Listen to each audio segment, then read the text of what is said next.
শুভ সন্ধ্যা বন্ধুরা, জয় জগন্নাথ। আজকে হচ্ছে শুভ রথযাত্রা।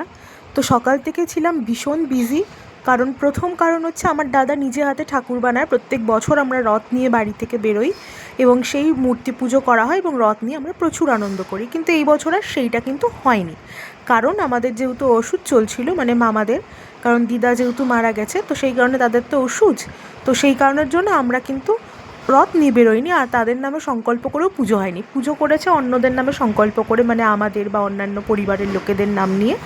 আর পুজোটা আমরা নিজেরা ভাই বোনেরা কিছু জিনিস বানিয়েছি। তবে প্রথমবার আমি নিজে হাতে জগন্নাথ দেবের ভোগ বানালাম। তোমাদের সাথে পুরো ভিডিওটা শেয়ার করব, কিভাবে আনন্দ করে আমরা দুজনেই পুজোটা কমপ্লিট করেছি।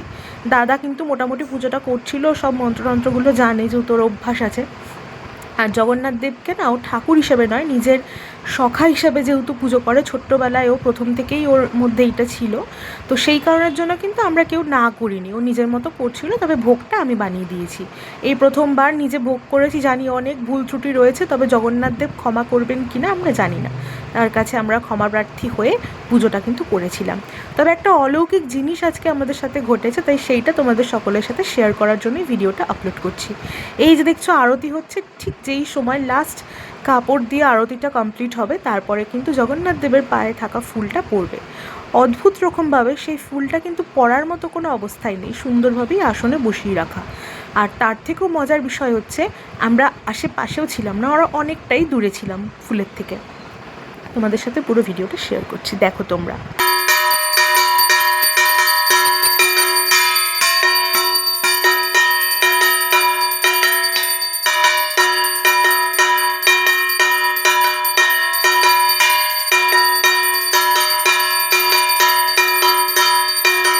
এই তোমরা দেখলে ফুলটা কিভাবে পড়লো। আমার কিন্তু ছোটোর থেকেই এই পুজোটা নিয়ে ভীষণ এক্সাইটেড, মানে যখন থেকে জানতে পেরেছি দাদা নিজের হাতে ঠাকুর বানিয়েছে এবং সেটা নিয়ে রথ নিয়ে বার করে বড় একটা রথ বানানো হয়েছে এবং রিক্সায় আমরা কিন্তু বেরোই এই রথটা নিয়ে।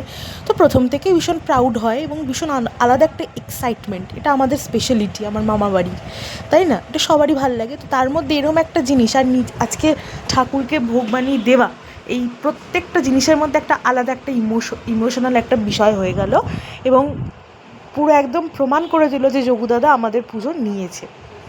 যাই হোক, বাকি ভিডিও তোমাদের সাথে পরে শেয়ার করবো। তোমরা সবাই ভালো থেকো, সুস্থ থেকো এবং প্রত্যেকে মেলায় কী কী করলে, কোথায় গেলে, মা এসে গেলে কিনা অবশ্যই কমেন্টে জানিও। বাই।